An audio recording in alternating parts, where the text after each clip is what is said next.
इस देश में 12 लाख से अधिक साधु संत और पुजारी रहते हैं, लेकिन ये लोग इमामों के लिए वेतन की घोषणा करते हैं, एक पक्षीय कार्रवाई करते हैं। क्या एक सेकुलर एजेंडा है? दिल्ली की सरकार ने किया, पश्चिमी बंगाल की सरकार ने किया, महाराष्ट्र की सरकार ने किया। क्या यही सेकुलर एजेंडा है? सांप्रदायिक आधार पर ये लोग बांटते हैं समाज को। उसी प्रकार से उससे भी खतरनाक स्थिति, आतंकवादियों पर दायर मुकदमे वापस लिए जाते हैं और उसके बाद भी ये कहते हैं कि सांप्रदायिक हिंसा बनी रहे। महोदय, चर्चा का विषय होना चाहिए कि आखिर सांप्रदायिक कौन है, कौन है सांप्रदायिक? महोदय, जो हम लोगों ने जाना है, जो हम लोगों ने समझा है, इस सांप्रदायिक वह होता है जो कहता है कि मेरा इष्ट या मेरा देव या मेरा पैगंबर ही सर्वश्रेष्ठ है। उसके मानने वालों को तो जीवित रहने का अधिकार है, शेष को नहीं। मुझे लगता है वह सांप्रदायिक है।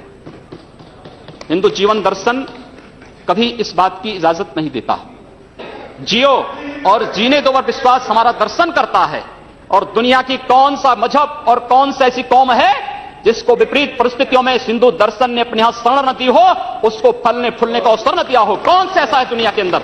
लेकिन आज जिस हिंदू दर्शन ने सबको शरण दी, सबको फलने फूलने का भरपूर अवसर दिया, आज जब उसी के खिलाफ षड्यंत्र होना प्रारंभ होता है तो उसे एकजुट होना तो पड़ेगा ही। और मुझे लगता है इन लोगों के कर्मों का फल है कि पूरे देश का हिंदू जनमानस आज इस बात के लिए तैयार हो रहा है कि उसके खिलाफ आज शासन तंत्र से जो षड्यंत्र हो रहे हैं उसका जवाब अपने स्तर पर देना ही पड़ेगा। और आज वही स्थिति सामने आई है। महोदय, मैं पूछना चाहता हूं इन लोगों से, जब भारत का मुसलमान हज यात्रा करने के लिए जाता है, महोदय, जब हज यात्रा करने के लिए जाता है, उसकी पहचान कब भारतीय के नाम पर नहीं, पाकिस्तानी के नाम पर नहीं, बांग्लादेशी नाम पर नहीं, भारतीय उपमहाद्वीप का जो भी मुसलमान हज यात्रा करने के लिए जाता है उसकी पहचान हिंदू नाम पर होती है, उसकी पहचान भारतीय, पाकिस्तानी या बांग्लादेश के नाम पर नहीं। लेकिन अगर उसी हिंदू पहचान को हम इनके ऊपर यहां पर लागू करने का प्रयास करते हैं, इनको बुरा लगता है। हिंदू सांप्रदायिकता नहीं, हिंदू राष्ट्रीयता का प्रतीक है। और भारत की राष्ट्रीयता का प्रतीक हिंदुत्व को बदनाम करोगे, उसकी कीमत चुकानी पड़ेगी इन लोगों को। और इसलिए महोदय, मैं आप सबके आपके माध्यम से एक बार कहना चाहता हूं। महोदय, एक बार गुरुदेव रविंद्रनाथ टैगोर ने कहा था, गुरुदेव रविंद्रनाथ टैगोर ने एक बात कही थी। उन्होंने कहा था, अगर भारत को समझना है, बैठ गए आप, अगर भारत को समझना है तो मैं भारतीय अस्मिता को पहचानना पड़ेगा।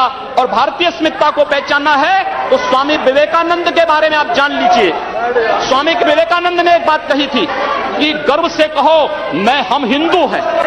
स्वामी विवेकानंद ने एक बात कही थी कि गर्व से कहो हम हिंदू हैं। स्वामी विवेकानंद तो सांप्रदायिक नहीं थे, स्वामी विवेकानंद तो किसी पार्टी के नहीं थे। स्वामी विवेकानंद ने तो भारत का प्रतिनिधित्व किया था पूरी दुनिया के अंदर। और दुनिया के अंदर जो हिंदू आज पूरे देश के अंदर, पूरी दुनिया के अंदर अपनी सहिष्णुता के लिए पहचाना जाता था, आज उस हिंदू के साथ किस प्रकार का व्यवहार किया जा रहा है, वह कश्मीर से विस्थापित होता है, उसे कश्मीर से निकाला जाता है।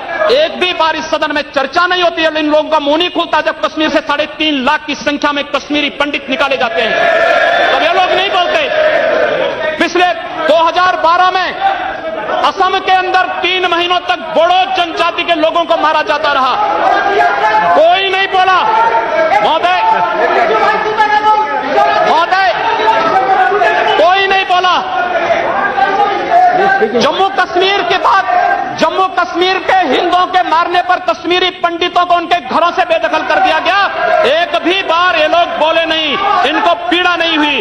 दुनिया के अंदर ये अपने आप में बिरला उदाहरण था जहां पर अपने ही देश में अपने ही जानने वाले लोग विस्थापित होकर के खाना बदोश की जिंदगी जी रहे हैं। उस शर्मनाक घटना की निंदा एक भी बार इन लोगों ने नहीं की।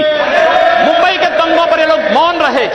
जमशेदपुर और भागलपुर के दंगे कांग्रेस के समय हुए थे, एक भी बार इन लोगों ने उस पर चिंता व्यक्त नहीं की।